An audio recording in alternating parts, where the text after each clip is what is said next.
வணக்கம் traders, welcome to pre market report. So இன்றைக்கி நம்ம இந்த வீடியோவில் என்ன பார்க்க போகிறோம்னா, நிஃப்டி, பேங்க் நிஃப்டி மற்றும் சென்செக்ஸ் வந்து ஜூலை 11ஆம் தேதி வெள்ளிக்கிழமை என்ன நடக்கிறதுக்கான வாய்ப்பு இருக்குது அப்படிங்கிறத பார்ப்போம். அண்ட் இந்த அனாலிசிஸ் நம்ம எப்படி பண்ண போகிறோம்னு பார்த்தீங்கன்னா, ப்ரைஸ் ஆக்ஷன் ஃபஸ்ட்டு டிஸ்கஸ் பண்ணுவோம். ஸோ 3 இண்டெக்ஸஸோட ப்ரைஸ் ஆக்ஷன், முக்கியமான ரெசிஸ்டன்ஸ் அண்ட் சப்போர்ட் லெவல்ஸை டிஸ்கஸ் பண்ணுவோம். அண்ட் இது டிஸ்கஸ் பண்ணும்போதே அதுக்கு கரஸ்பாண்டிங்காக இருக்கிற ஓப்பன் இன்ட்ரெஸ்ட் டேட்டா பார்த்தோம்னா நமக்கு சப்போர்ட் அண்ட் ரெசிஸ்டன்ஸ் வந்து கிளியராக அண்டர்ஸ்டாண்ட் ஆகும். அண்ட் பிசிஆர் ரேஷியோ பார்த்தாலும் நமக்கு வந்து இன்றைக்கி மார்க்கெட் புல்லிஷாக இருக்குமா பியரிஷாக இருக்குமா அப்படிங்கிற ஒரு அண்டர்ஸ்டாண்டிங் டெவலப் ஆகும். ரெண்டாவது பார்த்தீங்கன்னா முக்கியமான டேட்டான கிஃப்ட் நிஃப்டி டேட்டாவாக பார்ப்போம். அப்போது கிஃப்ட் நிஃப்டி டேட்டாவோட இம்பேக்ட் எப்படி இருக்குது, ஸோ கிஃப்ட் நிஃப்டியோட மார்க்கெட் டவுன் போயிருச்சுன்னா நமக்கு வந்து மார்க்கெட்டில் என்ன நடக்கிறதுக்கான வாய்ப்பு இருக்குது அப்படிங்கிறதையும் நம்ம டிஸ்கஸ் பண்ணுவோம். அப்போது gift nifty data, open interest data and price ஆக்ஷனை டிஸ்கஸ் பண்ணும்போது நமக்கு ஒரு கிளியர் அண்டர்ஸ்டாண்டிங் கிடைக்கும் மார்க்கெட் என்ன நடக்கிறதுக்கான வாய்ப்பு இருக்குது அப்படிங்கிறதுக்கு. ஓகே, இப்போ நம்ம வீடியோக்குள்ளே போகலாம். ஸோ வீடியோக்குள்ளே போகிறதுக்கு முன்னாடி ஒரே ஒரு விஷயம் என்ன அப்படின்னு பார்த்தீங்கன்னா, நம்ம வந்து ஒரு free trading introduction to option trading class பண்ணி வச்சுருக்கோம். ஸோ அது வந்து அடுத்த வெள்ளிக்கிழமை இல்லைன்னா சனிக்கிழமை வைக்கலான்னு. ஏன்னா வந்து யாருக்கு எந்த டைம் கம்ஃபர்டபுளாக இருக்குன்னு தெரியல. ஸோ அதனால் மெஜாரிட்டி எந்த டைம் ப்ரிஃபர் பண்ணுறாங்களோ அந்த டைமுக்கு வந்து நம்ம வைக்கலான்னு. ஸோ அதுக்கான ரெஜிஸ்ட்ரேஷன் லிங்க் வந்து டிஸ்கிரிப்ஷனில் இருக்குது. ஸோ நீங்கள் இன்ட்ரெஸ்டட்னா அதில் ரெஜிஸ்டர் பண்ணுங்கள். நம்ம வந்து கிளாஸில் பார்க்கலாம். ஓகே, இப்போ நம்ம வீடியோக்குள்ளே போகலாம். ஃபஸ்ட்டு வந்து பார்த்தீங்கன்னா நம்மளோட gift nifty data. So gift Nifty உங்கள் எல்லாத்துக்கும் தெரியும் 6:30க்கே மார்க்கெட் ஓப்பன் ஆயிரும். அண்ட் கிஃப்ட் நிஃப்டி வந்து நேற்று வந்து மார்க்கெட் நம்மளோட நிஃப்டி 50 பார்த்தீங்கன்னா ஒரு டவுன் சைடில் தான் மூவ்மெண்ட் இருந்துச்சு. அந்த டவுன் ட்ரெண்டை கண்டினியூ பண்ணியே பார்த்தீங்கன்னா கிஃப்ட் நிஃப்டி கீழேயே தான் போயிட்டுருக்கு. ஸோ நேற்று ஆரம்பிக்கும் போது ஆல்மோஸ்ட் நமக்கு பார்த்தீங்கன்னா 25,600 இருந்துச்சு. அண்ட் இப்போ இருக்கிற ப்ரைஸ் பார்த்தீங்கன்னா 400 பாயிண்ட், ஆல்மோஸ்ட் லைக் 380 பாயிண்ட் கீழே வந்து 25,280 இருக்குது. ஸோ அப்படிங்கிறனால ஒரு ஸ்ட்ராங்கான செல்லிங் ப்ரெஷர் குளோபலாக நம்ம நிஃப்டியில் இருக்கிறத கவனிக்கலாம் ஒன்று. அண்ட் இதுக்கான காரணங்கள் மல்டிபிள் ரீசன்ஸ் இருக்கலாம். ஒன்று வந்து பார்த்தீங்கன்னா நியூஸ் பேஸ்டு ட்ரேடிங். ஏன்னா இந்தியாவுக்கு வந்து கண்டிப்பாக டேரிஃப் போட போகிறாங்க, மினிமம் ஒரு 10% போடலாம் அப்படிங்கிறதுக்கு வாய்ப்பு இருக்குது ஒன்று. ரெண்டாவது கோல்டு ப்ரைஸ் இன்க்ரீஸ் ஆகிருக்கு. மூணாவது பார்த்தீங்கன்னா நமக்கு வந்து இப்போது ஒரு ஸ்கேம் ரிப்போர்ட் வந்திருக்கு. ஸோ அந்த ஜெயின் ஸ்ட்ரீட் ஸ்கேம் ரிப்போர்ட்டுங்கிறனால அதனால கூட நமக்கு வந்து மார்க்கெட் டவுன் சைட் போகலாம். எதனாலன்னு தெரியாது, ஆனால் நமக்கு வந்து கிஃப்ட் நிஃப்டி மார்க்கெட் கீழே போயிட்டுருக்கு.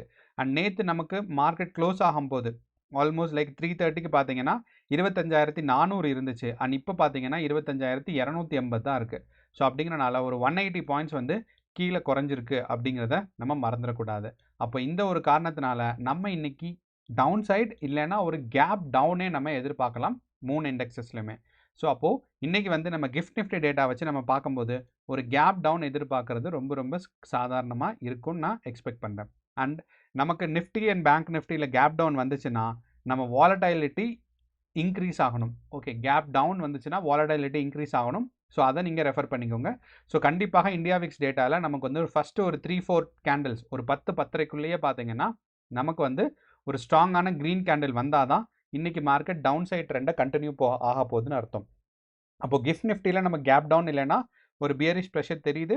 அதை நம்ம கன்ஃபார்ம் பண்ணுறது இந்தியா விக்ஸ் டேட்டாவில் கம்பேர் பண்ணலாம். இந்தியா விக்ஸ் வந்து ஆப்போசிட்டாக மூவ் ஆகும். நமக்கு வந்து நிஃப்டி பேங்க் மார்க்கெட் எந்த பக்கம் மூவ் ஆகுதோ அதுக்கு ஆப்போசிட்டாக மூவ் ஆகுங்கிறது நம்ம கவனிக்கக்கூடியது. ஓகே, அடுத்து நம்ம ஃபஸ்ட்டு வந்து பார்த்தீங்கன்னா நம்மளோட சென்செக்ஸ் வந்து இந்த 83,500 ரேஞ்சில் தான் மார்க்கெட் வந்து மூவ் ஆகிட்டே இருக்குது. அண்ட் இந்த ரேஞ்சை பிரேக் ஆகிறதுக்கான வாய்ப்பு இருக்கான்னு கேட்டிங்கன்னா பிரேக் ஆகிறதுக்காக வாய்ப்பு இல்லை. இன்றைக்கும் ப்ரைஸ் கரெக்ஷன் வந்து ஒரு 82,500 வரைக்கும் மார்க்கெட் வந்து சென்செக்ஸ் டவுன்ஃபால் ஆகிறதுக்கான இண்டிகேஷன்ஸ் ரொம்பவே ஜாஸ்தியாக இருக்குது ஒன்று.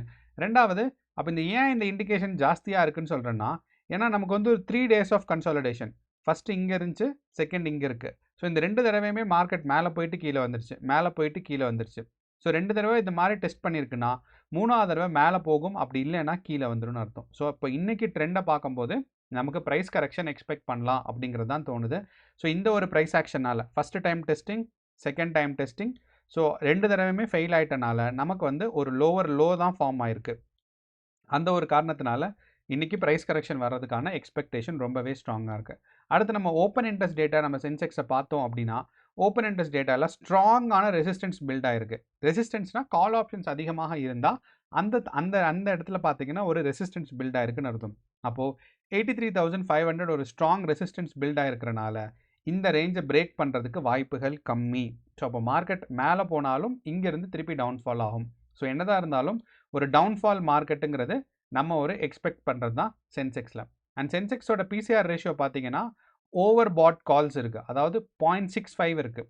ஸோ பிசிஆர் ரேஷியோ ஓவர் பாட் கால்ஸ், அதுவும் இல்லாமல் ஓவரால் பிசிஆர் ரேஷியோ, அதாவது டோட்டல் பிசிஆர் ரேஷியோ பார்த்தாலுமே 0.5 இருக்குது. 0.5 வந்துங்கிறது ஒரு கண்மூடித்தனமாக கால் ஆப்ஷன்ஸில் பயங்கரமாக வச்சுருக்கிறதுனால தான் அது இருக்குது. ஸோ அப்படிங்கிறனால இந்த out of the money call options எல்லாம் ரொம்ப ப்ரைமியம் மினிமமாக இருக்கும். அதனால நிறையா பேர் யாரோ பல்காக வாங்கியிருக்காங்க. ஸோ இது வந்து மார்க்கெட் மேனிப்புலேஷன் சொல்லலாமான்னா லைக் சம்டைம்ஸ் இருக்கலாம் அண்ட் சம்டைம்ஸ் இல்லாமையும் இருக்கலாம். என்னதாக இருந்தாலும் இது வந்து ஓவர் பாட் கால்ஸ். ஸோ அப்போ கால் ஆப்ஷன்ஸ் நிறையா இருக்குது, கால் ஆப்ஷன்ஸ் இந்த இடத்துல இருக்குது, 83,500 நிறையா கால் ஆப்ஷன் இருக்குது, அதனால் வந்து மேலே போகும்னு எக்ஸ்பெக்ட் பண்ண முடியாது. இது வந்து அதிகமாக பையிங் அண்ட் செல்லிங் இருக்குது. கால் ஆப்ஷனில் பையும் பண்ணியிருப்பாங்க, செல்லும் பண்ணியிருப்பாங்க. ஸோ என்னதாக இருந்தாலும் இந்த இண்டிகேஷன் நமக்கு என்ன சொல்லுதுன்னா, இன்றைக்கி சென்செக்ஸ் ஒரு ப்ரைஸ் கரெக்ஷன் எக்ஸ்பெக்ட் பண்ணலாங்கிறது தான் சொல்லுது. அப்போ சென்செக்ஸில் மார்னிங் டேட்டா பார்க்கும்போது நமக்கு ப்ரைஸ் கரெக்ஷன் எக்ஸ்பெக்டட். ஸோ அதே ட்ரெண்ட் தான் நமக்கு வந்து நிஃப்டி 50லையும் ஃபார்ம் ஆகும். நிஃப்டி 50 வந்து நம்ம என்ன எக்ஸ்பெக்ட் பண்ணிட்டு இருந்தோம்னா 3 நாளாக இன்சைட் கேண்டில் தான் ஃபார்ம் ஆகிட்டு இருந்துச்சு. ஸோ இந்த இன்ட்ராடே நமக்கு வச்சோம் அப்படின்னு பார்த்தீங்கன்னா ஒரு கேண்டில் சைஸ் வந்து நான் டே கேண்டிலாக வைக்கிறேன். ஸோ இந்த டே கேண்டிலாக வைக்கும்போது நமக்கு என்ன தெரியும்னா ஒரு இன்ட்ராடே கேண்டில் ஃபார்ம் ஆகும். நம்ம என்ன பண்ணியிருப்போம்னா இந்த கேண்டில் இருக்குது பாருங்கள், 3ஆம் தேதி, இந்த 3ஆம் தேதி கேண்டிலோட விக்கு, அதாவது விக்கு எங்கே இருக்கோ அந்த இடத்துலையும் அதே மாதிரி அதோட பாடிக்கு தான் இந்த எல்லோ கலர் பாக்ஸ். ஸோ இந்த ப்ரைஸை தாண்டினா தான் நமக்கு வந்து மார்க்கெட் மேலே போகும் அப்படிங்கிறத சொல்லியிருந்தோம். அப்போது ஃபஸ்ட் டே பார்க்கும்போது இங்கேருந்து inside candle, first candle, second inside candle, தேர்டுமே இன்சைட் கேண்டில். ஓகே, அப்போ இந்த ஃபோர்த்து பார்த்தீங்கன்னா ஃபஸ்ட்டு டைம் இந்த இன்சைட் கேண்டில் பிரேக் பண்ணியிருக்கு. அப்போது நேற்று வந்து இந்த first time inside candle break பண்ணதே நமக்கு ஸ்ட்ராங்கான ஒரு செல்லிங் ப்ரெஷருக்கான இண்டிகேஷன் தான் சொல்லலாம். அப்போது இன்சைட் கேண்டில் டவுன் சைடு தான் பிரேக் ஆகிருக்கு. அப்போது ஒரு லோவர் லோ ஃபார்ம் ஆகிருக்கு. இது நம்ம பார்த்தா தெரியும், அழகாக நமக்கு வந்து ஒரு அழகான ஒரு ப்ரைஸ் ஆக்ஷன் இது காமிக்குது. நீங்கள் பார்த்தீங்கன்னா இங்கே இருக்குது first lower low, second lower low. So 3 தடவை அழகாக ஒரு டவுன் ட்ரெண்ட் ஃபார்ம் ஆகிட்டு இருக்குங்கிறனால மார்க்கெட் ஸ்டில் வந்து ஒரு இன்ட்ராடேயில் மட்டுமே நமக்கு பார்க்கும்போது அது கிளியராக அண்டர்ஸ்டாண்ட் ஆகலை. ஆனால் நம்ம கேண்டில் சைஸை ஒரு டேக்கு வைக்கும்போது நமக்கு ஒரு கிளியராக அண்டர்ஸ்டாண்டிங் ஆகுது.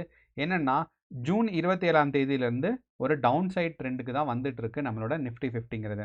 அப்போது அந்த ட்ரெண்ட் வந்து இன்ட்ராடேலையும் கண்டினியூ ஆகும். அந்த ஒரு காரணத்தினால நமக்கு பார்த்தா மார்க்கெட் இங்கேருந்து ஒரு சரிவுக்கு வரும். அண்ட் இன்றைக்கி வந்து நமக்கு சரிவுங்கிறது ஒரு 100% எக்ஸ்பெக்ட் பண்ணலாம். ஏன்னா நம்மளோட கிஃப்ட் நிஃப்டியும் மார்க்கெட் வந்து கீழே வரதுக்கான இண்டிகேஷன். அப்போது கேப் டவுன் ரொம்ப ஸ்ட்ராங்காக இருந்துச்சுன்னா 25,200ஆவது ஸ்டார்ட் ஆகும். அப்படி இல்லை அப்படின்னா மினிமம் வந்து நமக்கு ஒரு 25,000 வரைக்கும் வர்றதுக்கான வாய்ப்புகள் நிஃப்டி 50ல் இருக்குது. அப்போ நிஃப்டி 50 அந்த 25,000 வரைக்கும் வரும்னா நம்மளோட ஓப்பன் இன்ட்ரெஸ்ட் டேட்டா பார்க்கும்போது அடுத்த மணியில் தான் பார்த்தீங்கன்னா ஸ்ட்ராங்கான ரெசிஸ்டன்ஸ் அண்ட் சப்போர்ட் இருக்குது. அண்ட் இங்கேயுமே நம்பர் ஆஃப் கால் ஆப்ஷன்ஸ் ரொம்ப ஸ்ட்ராங்காக இருக்கிறனால 0.65 இருக்குது. ஸோ அப்போது இந்த ரெசிஸ்டன்ஸ், அதாவது இந்த 23,350 இருக்குது பாருங்கள், இப்போ இருக்கிற ரெசிஸ்டன்ஸ், இதை வந்து கேப் டவுனில் பிரேக் ஆயிரும். அப்போ இந்த ரெசிஸ்டன்ஸ் கேப் டவுனில் பிரேக் ஆச்சுன்னா நமக்கு ஸ்ட்ராங்கான ரெசிஸ்டன்ஸ்னு பார்த்தோம்னா 25,000 தான் இருக்குது. அப்போது இங்கேருந்து 25,000 வரைக்கும் டவுன்ஃபால் ஆகிறதுக்கு வாய்ப்புகள் ரொம்பவே சிறப்பாக இருக்குது. ஆனால் ஏதோ ஒன்று விஷயம் நடந்து மார்க்கெட் ஒரு பாசிட்டிவ் போயிடுச்சுன்னா நமக்கு வந்து ஒரு 25,500 வரைக்கும் போகும். பட் அதுக்கான வாய்ப்புகள் கம்மின்னு சொல்லலாம். ஓகே, அடுத்து 3வது நம்மளோட bank Nifty. And bank Nifty நமக்கு நல்லாவே தெரியும். ஏன்னா ஓப்பன் இன்ட்ரெஸ்ட் டேட்டாவில் நமக்கு பெரிய மாற்றங்கள் இல்லை. இது நம்ம யோசிச்சுட்டே இருந்தோம், ஏன் இந்த ஓப்பன் இன்ட்ரெஸ்ட் டேட்டாவில் பெரிய மாற்றங்கள் இல்லைன்னு. அதுக்கப்புறம் தான் தெரிஞ்சிச்சு, நம்ம பேங்க் நிஃப்டியை மேனிப்புலேட் பண்ண ட்ரை பண்ணிட்டே இருந்த அந்த ஜெயின் ஸ்ட்ரீட் ஹெட்ஜ் ஃபண்ட்ஸ் இருக்காங்க பார்த்தீங்களா, அவங்க ஸ்டாப் பண்ணியிருக்காங்க. அண்ட் அதனால ஒரு ஓவரால் இன்ட்ரெஸ்ட் ஆஃப் பேங்க் நிஃப்டியே குறைவாக இருந்திருக்கும். அப்படிங்கிறனால நிறையா பேர், அதாவது ஒரு நிஃப்டியில் ஒரு ஸ்கேம் ரிப்போர்ட் ட்ரை பண்ணுறாங்க, ஃபைல் பண்ணுறாங்க, அனௌன்ஸ் பண்ணுறாங்க அப்படின்னா அந்த ஸ்டாக் வந்து கண்டிப்பாக ஒரு இன்ட்ரெஸ்ட்டை குறைக்கும். ஸோ அந்த ஒரு விஷயங்கிறனால பேங்க் நிஃப்டியில் பயங்கரமான இன்ட்ரெஸ்ட் குறைஞ்சிருக்கு. அதனால தான் நமக்கு வந்து நம்பர் ஆஃப் ஸ்டாக்ஸ் ரேஞ்சுமே ரொம்பவே குறைஞ்சிருக்குன்னு சொல்லலாம். ஸோ அதனால் நமக்கு என்ன சொல்லலாம்னா பேங்க் நிஃப்டி இப்போதைய நிலைமைக்கு ஒரு சைட்வேஸ் மார்க்கெட், இல்லைன்னா நமக்கு வந்து இந்த 56,000லேருந்து ஒரு 57,400 வரைக்கும் தான் மார்க்கெட் மூவ் ஆகும். ஸோ அப்படிங்கிறனால பேங்க் நிஃப்டி இந்த ஒரு ரேஞ்சுக்குள்ளே இருக்கிறதுக்கான வாய்ப்புகள் ரொம்பவே அதிகமாக இருக்குது. அண்ட் இன்டர்னலாக நமக்கு பார்க்கும்போது ரெசிஸ்டன்ஸ் 1ன்னு பார்த்தீங்கன்னா 57,300. ஸோ இங்கேருந்து ரெசிஸ்டன்ஸ் 1 57,300 வரைக்கும் போகலாம். டவுன்ஃபால் ஆச்சுன்னா 56,600 வரைக்கும் டவுன்ஃபால் ஆகலாம். ஸோ இது 2 தான் வந்து பேங்க் நிஃப்டி. எனக்கு தெரிஞ்ச பேங்க் நிஃப்டி இந்த ரேஞ்சுக்குள்ளே தான் இருக்கும். இன்றைக்கும் பெரிய டவுன்ஃபால் இருக்காது. டவுன்ஃபால் வந்தாலும் 56,650 இது வரைக்கும் வர்றதுக்கான வாய்ப்பு இருக்குது. அப்போது 3 மார்க்கெட்டுமே இன்னையோட நிலைமைக்கு பார்க்கும்போது ஒரு ப்ரைஸ் கரெக்ஷன் எக்ஸ்பெக்டட் தான். அண்ட் இந்த ப்ரைஸ் கரெக்ஷன் வந்து ஒரு 1 to 2% இருக்கிறதுக்கான வாய்ப்புகள் இருக்குது நமக்கு. ஸோ அதனால் கேர்ஃபுல்லாக ட்ரேட் பண்ணுங்கள். நீங்கள் வந்து ஷார்ட் பண்ணுறதா இருந்தால் பண்ணலாம். ஒன்று. ரெண்டாவது புட் ஆப்ஷன்ஸ் வந்து கன்சிடர் பண்ணலாம் வாங்குறதுக்கு. ஓகே, இதுதான் நம்மளோட ஒரு ஓவரால் அனாலிசிஸ். அண்ட் இன்னையோட ட்ரேடிங் செஷனுக்கு ஆல் தி பெஸ்ட். கேர்ஃபுல்லாக ட்ரேட் பண்ணுங்கள். நன்றி, வணக்கம்.